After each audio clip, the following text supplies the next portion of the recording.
बिस्मिल्लाहिर्रहमानिर्रहीम। आज जो हमारा टॉपिक है वो है एक्सेप्शन हैंडलिंग और ये बहुत ज़्यादा इम्पोर्टेंट टॉपिक है। तो स्टार्ट करते हैं इसको।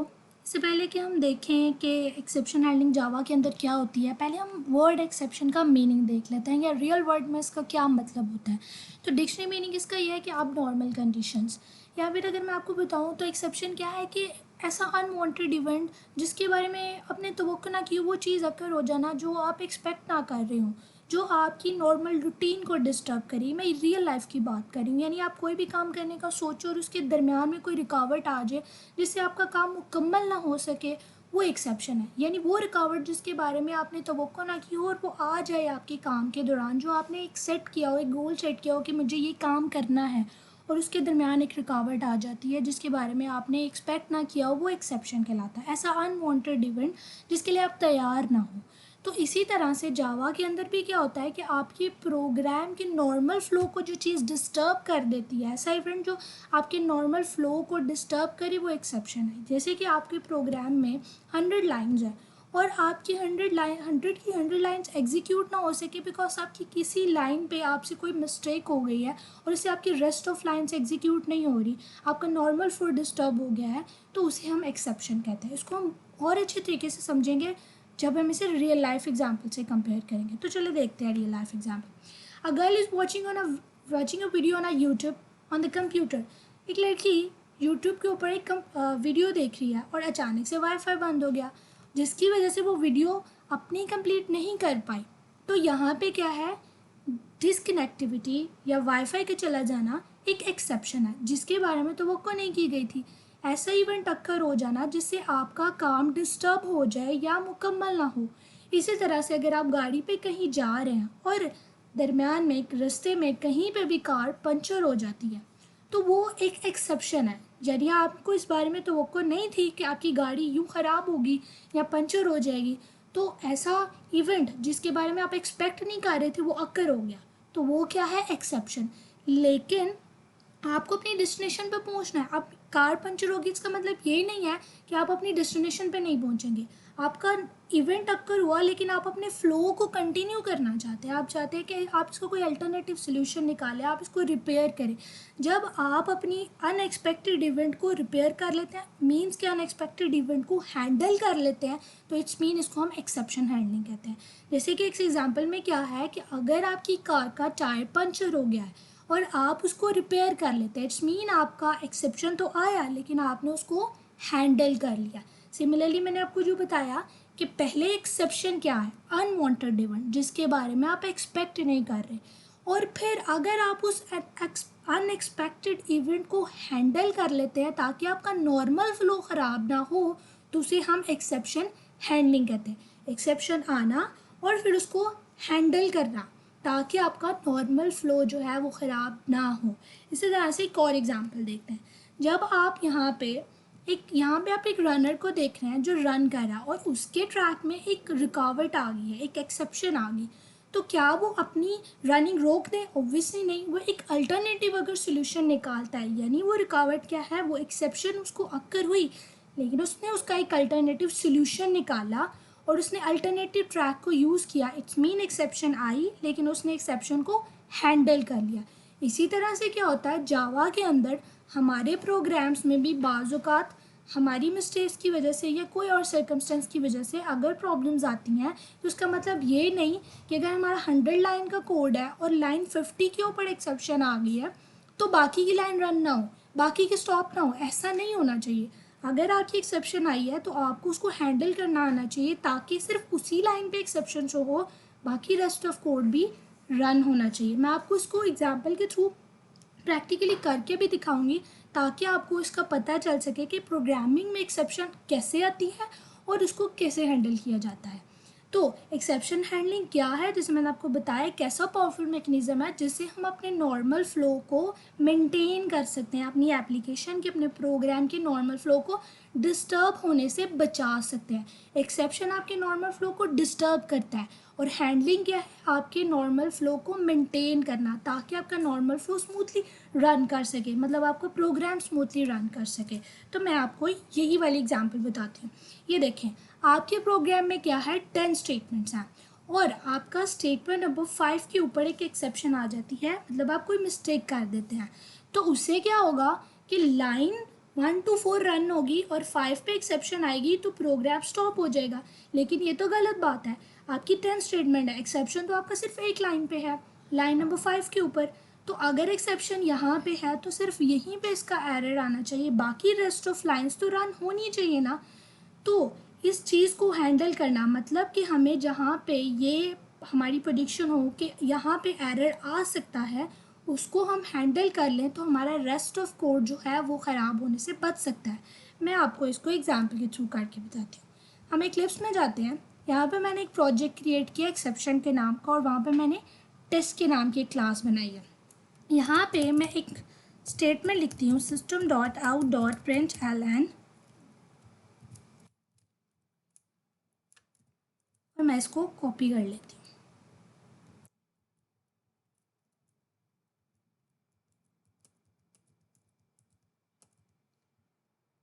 यहाँ प्रिंट हो 2 3 4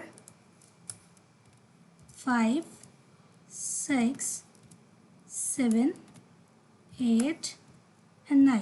अब इसको रन करते हैं।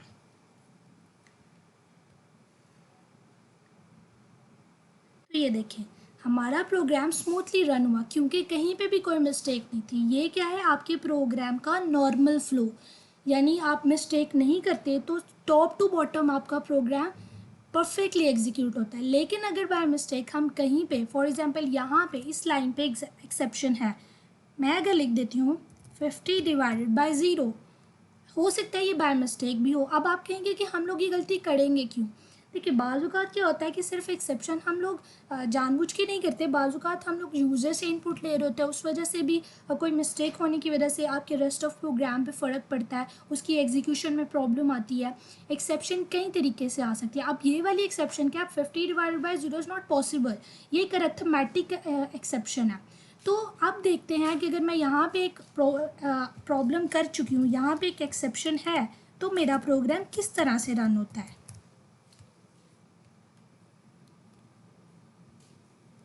तो ये देखिए इसने क्या किया, 1 to 4 रन किया, मुझे जो रिज़ल्ट दिया वो 1 to 4 दिया, मतलब यहाँ से इतनी स्टेटमेंट रन कर दी और लाइन नंबर 10 के ऊपर मेरा एरर था, जैसे आप देखें तो उसने वहाँ पे सॉरी एक्सेप्शन थी तो उसने एक्सेप्शन शो की, लेकिन मेरी बाकी की लाइन तो ठीक थी, मेरा बाकी का रेस्ट ऑफ कोड तो ठीक था, फिर उसने उसको क्यों रन नहीं किया। तो यही है कि जब एक्सेप्शन आती है तो वो आपकी नॉर्मल फ्लो को डिस्टर्ब कर देती है, आपका जो बाकी का रेस्ट ऑफ कोड है वो रन नहीं होता जब एक्सेप्शन आती है। तो इट्स मीन दैट कि जहाँ पे मुझे डाउट हो कि एक्सेप्शन आ सकती है, मैं उसे क्या करूँ, उसको हैंडल करूँ। तो यहाँ पे एक अरिथमेटिक एक्सेप्शन है, यानी अरिथमेटिक वैल्यूज़ पे एक एक्सेप्शन आ रही है, तो मैं इसे हैंडल करने का आपको एक तरीका बताऊँगी। जैसे इसके लिए हम लोग एक ट्राई कैच कॉन्सेप्ट यूज़ करते हैं। जैसे अगर मुझे डाउट है कि इस लाइन के अंदर एक्सेप्शन आ सकती है, तो इसे मैं इसे ट्राई ब्लॉक के अंदर रखूँगी कि इस कोड को ट्राई किया जाए, अगर ये रन नहीं होता तो एक एक्सेप्शन शो कर दी जाए। और किस टाइप की एक्सेप्शन होगी, अरिथमेटिक टाइप की।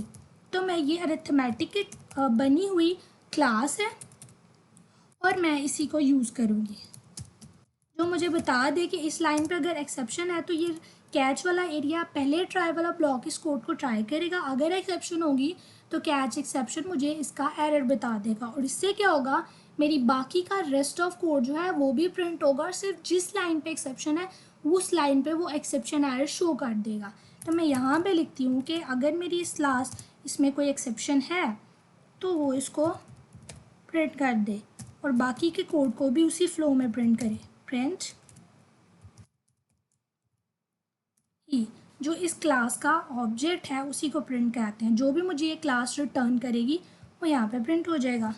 अब इसको रन करके देखते हैं, बाकी सारा कोड वैसा ही है, सिर्फ मैंने ये वाली लाइन को ट्राई कैच के अंदर रखा है। तो इसको रन करते हैं। तो ये देखें जी, पहले क्या हो रहा था, जहाँ पे मैंने एक्सेप्शन हैंडल नहीं की हुई थी वहाँ तक रन हो रहा था और उसके बाद से वैल्यूज़ रन नहीं हो रही थी। अब चूँकि मैंने एक्सेप्शन को हैंडल कर दिया तो जिस लाइन पे एरर है उस पर एक्सेप्शन आ रही है, बाकी सारी बाकी का कोड यानी बाकी की रेस्ट ऑफ स्टेटमेंट भी प्रिंट हो रही है। तो आई होप आपको समझ आया कि एक्सेप्शन क्या है, अनवांटेड इवेंट आना जिससे आपके प्रोग्राम के फ्लो को डिस्टर्ब, जो आपके प्रोग्राम का फ्लो डिस्टर्ब हो जाए। लेकिन हैंडल करना क्या है कि जहाँ प्रॉब्लम है सिर्फ वहीं अकर हो, बाकी आपका रेस्ट ऑफ कोड जो है उस पर फ़र्क ना पड़े, वो उसी तरह से चले, प्रिंट हो। तो ये थी एक्सेप्शन और एक्सेप्शन हैंडलिंग। सो आगे मूव करते हैं। नेक्स्ट क्या है, यही एग्जाम्पल यहाँ पे भी शो की हुई है कि अगर आपकी 10 स्टेटमेंट है प्रोग्राम के अंदर और एक्सेप्शन है स्टेटमेंट 5 के ऊपर, तो आपका रेस्ट ऑफ कोड एग्जीक्यूट नहीं होगा, यानी स्टेटमेंट 6 to 10 एग्जीक्यूट नहीं होगा जब तक आप एक्सेप्शन हैंडलिंग परफॉर्म नहीं करते। सो यही वजह है कि हम एक्सेप्शन हैंडलिंग को जावा के अंदर यूज़ करते हैं, क्योंकि ज़रूरी नहीं कि हमारा कुछ ही लाइंस का कोड हो। जब हम बड़ी एप्लीकेशंस के ऊपर काम करते हैं तो हमारा काफ़ी सारा कोड होता है। तो अगर हमारी 100 लाइंस हैं तो लाइन नंबर 2 के ऊपर एरर आ गया यानी एक्सेप्शन आ गई, तो इसका मतलब ये तो नहीं है कि 98 लाइन जो बाकी ठीक हैं उस पर फ़र्क पड़े, वो भी प्रिंट ना हो। बल्कि इस तरह से जहाँ पे हमें डाउट हो कि यहाँ पे एक्सेप्शन आ सकती है, उसको हम अगर हैंडल कर लेते हैं, हैंडल करने के कई तरीके हैं, हैंडल कर लेते हैं तो हमारा जो रेस्ट ऑफ कोड है उसके ऊपर फ़र्क नहीं पड़ता, वो उसी फ्लो में एग्जीक्यूट होता है। तो आगे मूव करते हैं, हायरार्की को देखते हैं, एक्सेप्शन की हायरार्की को। तो एक्सेप्शन में जो टॉप हायरार्की क्लास में जो टॉप क्लास है वो है थ्रोएबल, और उसके आगे से फर्दर 2 क्लासेस होती हैं, एक्सेप्शन एंड एरर। अब यहाँ पे एक चीज़ ये भी आती है कि एक्सेप्शन और एरर में क्या डिफरेंस होता है। देखिए, एक्सेप्शन क्या होता है, जो प्रोग्रामर की गलती की वजह से आता है, यानी जैसे मैंने क्या किया 50 डिवाइडेड बाय 0, ये मेरी गलती थी। तो ऐसी चीज़ जो ऐसी एरर जो कि प्रोग्रामर की वजह से आता है वो एक्सेप्शन है, प्रोग्रामर की गलती की वजह से आता है और इसको रिकवर किया जा सकता है। अगर प्रोग्रामर कोई मिस्टेक करता है तो वो एक्सेप्शन है और प्रोग्रामर उसको हैंडल कर सकता है। एरर क्या होता है, ये लैक ऑफ रिसोर्सेज की वजह से होता है, यानी सिस्टम रिसोर्सेज की वजह से। हो सकता है आपकी मेमोरी ना हो, वर्चुअल मेमोरी ना हो, इस तरह से मेमोरी के प्रॉब्लम्स, आपकी रैम कम हो, इस तरह की जो प्रॉब्लम्स हैं वो एरर में आती हैं। तो एक्सेप्शन किस तरह की हो सकती है, इनपुट आउटपुट एक्सेप्शंस हो सकती है, एसक्यूएल एक्सेप्शन हो सकती हैं, ये डिफरेंट टाइप की एक्सेप्शंस हैं, जिनमें से कुछ हम डिस्कस करेंगे, कुछ आप खुद प्रैक्टिकली पढ़ के इसको परफॉर्म करने की कोशिश कीजिएगा। इसी तरह से अभी मैंने आपको जो एक्सेप्शन कराई वो अरिथमेटिक एक्सेप्शन थी, जो इंटीजर्स वैल्यूज़ के ऊपर आ रही थी। इस तरह से आपको आगे से भी कुछ एक्सेप्शंस जो है वो मैं बताऊँगी। पहले देख लेते हैं कि एक्सेप्शन के अंदर कौन कौन से कीवर्ड्स होते हैं। जैसे ट्राई का कीवर्ड है, तो मैंने आपको बताया कि जो कोड हम लोग को ये डाउट हो कि इसके अंदर एक्सेप्शन आ सकती है, उस कोड को हम लोग ट्राई ब्लॉक के अंदर रख देते हैं, उस एक्सेप्शन ब्लॉक को।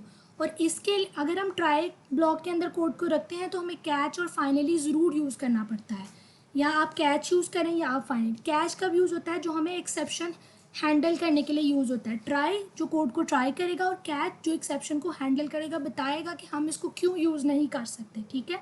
और उसके बाद फाइनली क्या है, अगर आपकी एक्सेप्शन हैंडल हो या ना हो, लेकिन आप चाहते हैं कि ये कोड, ये फ़लाँ कोड या फ़लाँ स्टेटमेंट ज़रूर रन होनी चाहिए, तो उस ब्लॉक को आप फाइनली के अंदर रखते हैं। इसी तरह से थ्रो कीवर्ड है, जो कि आपको एक्सेप्शन थ्रो करने के लिए यूज़ होता है। थ्रोस कीवर्ड है, जो जब मेथड के अंदर एक्सेप्शन आती है तो इस चीज़ों को, इसके लिए हम लोग थ्रो का कीवर्ड यूज़ करते हैं। आज हमने पढ़ा try and catch, finally and throw and throws हम फर्दर क्लासेस में ज़रूर इसके बारे में डिस्कस करेंगे कि इनको किस वक्त यूज़ करना होता है। सो आगे मूव करते हैं। एक यहाँ पे मैंने एक प्रोग्राम भी डाला है जो कि आपके कॉन्सेप्ट को ज़्यादा अच्छे से क्लियर कर सकता है। जैसे देखें, यहाँ पे क्या किया, int data equal to 100 divided by 0, 100 को 0 पे डिवाइड करके डाटा को दे दो, डाटा वेरिएबल को। अब यहाँ पे एक्सेप्शन आ सकती है। उसके बाद मैंने एक और स्टेटमेंट भी डाली है, system dot out dot print rest of code. अगर मैं इसको ट्राई कैच के अंदर नहीं रखती इस स्टेटमेंट को, तो क्या होगा, यहाँ पे एक्सेप्शन आएगी और ये वाली लाइन रन नहीं होगी। हालांकि ये लाइन ठीक है, एरर इस लाइन के ऊपर है, एक्सेप्शन इस लाइन के ऊपर है। तो अगर मैं ये ट्राई कैच यानी इस एक्सेप्शन को हैंडल नहीं करती तो ये स्टेटमेंट रन नहीं होगी। लेकिन चूंकि मैंने इस एक्सेप्शन को हैंडल कर लिया है, तो ये देखें इसकी आउटपुट क्या आएगी कि यहाँ पे एक्सेप्शन है और बाकी की स्टेटमेंट भी रन होगी, यानी मेरे बाकी रेस्ट ऑफ कोड पे फ़र्क नहीं पड़ रहा। तो ये है जी एक्सेप्शन हैंडलिंग की एग्जाम्पल। अब डिफरेंट सिनेरियोज, जैसे मैंने आपको बताया कि हायरार्की के अंदर डिफरेंट टाइप की क्लासेस थी, यानी थ्रोएबल एक टॉप क्लास थी और आगे से उसकी चाइल्ड क्लासेस थी एक्सेप्शन एंड एरर, और एक्सेप्शन की आगे से फर्दर क्लासेस जो एक्सेप्शन से इनहेरिट हो रही थी। तो उनमें देखिए अरिथमेटिक एक्सेप्शन के बारे में भी हमने देखा उस डायग्राम के अंदर कि अरिथमेटिक एक्सेप्शन किस तरह की होती है। जब आप कोई भी ऐसी वैल्यू, जैसे आपने 50 को 0 पर डिवाइड किया, तो ये वाली एक्सेप्शन क्या है, ये अरिथमेटिक एक्सेप्शन है। नल पॉइंटर एक्सेप्शन क्या होती है, जब आप एक वेरिएबल को नल कर देते हो और फिर आप उसकी लेंथ फाइंड करने के लिए कोशिश करें। हालांकि आपको पता है कि आपने एस स्ट्रिंग टाइप का डिक्लेयर किया है, लेकिन आपने उसको नल कर दिया, उसको कोई साइज़ नहीं दिया, तो देखिए सॉरी उसको कोई वैल्यू नहीं आपने दी और आप उसकी लेंथ फाइंड कर रहे हैं, तो वो तो नल है। तो ऐसी सूरत में क्या है, ये एक नल पॉइंटर एक्सेप्शन है, ये वाली इस तरह की एक्सेप्शन होती है। उसके बाद है नंबर फॉर्मेट एक्सेप्शन। देखिए नंबर फॉर्मेट क्या है, नाम से ही ज़ाहिर हो, आपने क्या किया, ए बी सी एस को दी स्ट्रिंग वेरिएबल को, और फिर आप एस को इंटीजर में कन्वर्ट करने की कोशिश करें। ए बी सी को हम इंटीजर में कैसे कन्वर्ट करेंगे, फॉर एग्जांपल देखिए अगर आपने लिखा हुआ है 10.5, उसे आप इंटीजर में कन्वर्ट करें तो वो 10 बन जाएगा, ठीक है। पॉइंट्स की वैल्यूज हैं उसे आप इंटीजर में कन्वर्ट कर सकते हैं। अब एक string value A B C को आप स्ट्रिंग में किस तरह से इंट में किस तरह से कन्वर्ट कर सकते हैं। तो ऐसे स्टेप्स जो कि ऑथेंटिकेटेड नहीं हो ही नहीं सकते, वो आप परफॉर्म करने की कोशिश कर रहे हैं, तो वो एक नंबर फॉर्मेट एक्सेप्शन है। इसके अलावा अरे आउट ऑफ बाउंड एक्सेप्शन, जैसे कि देखिए इस एग्जाम्पल में कि अरे डिक्लेयर की है 5 एलिमेंट्स की, ठीक है, और आप 10 वाले एलिमेंट को 50 असाइन करें, यानी कि अरे के 10th एलिमेंट पे 50 स्टोर कर दो। हालांकि अरे का टोटल साइड ही 5 तक है, तो 10 वाला तो उसका डिक्लेयर ही नहीं किया गया, आई मीन दैट कि उसका इतना साइज ऑक्यूपाई ही नहीं किया गया, तो ये क्या कहलाएगा, अरे आउट ऑफ बाउंड एक्सेप्शन। सो आज के इतना ही काफ़ी है, इसके फर्दर टॉपिक पे इंशाल्लाह हम डिस्कस करेंगे। तो तब तक के लिए अल्लाह हाफिज़।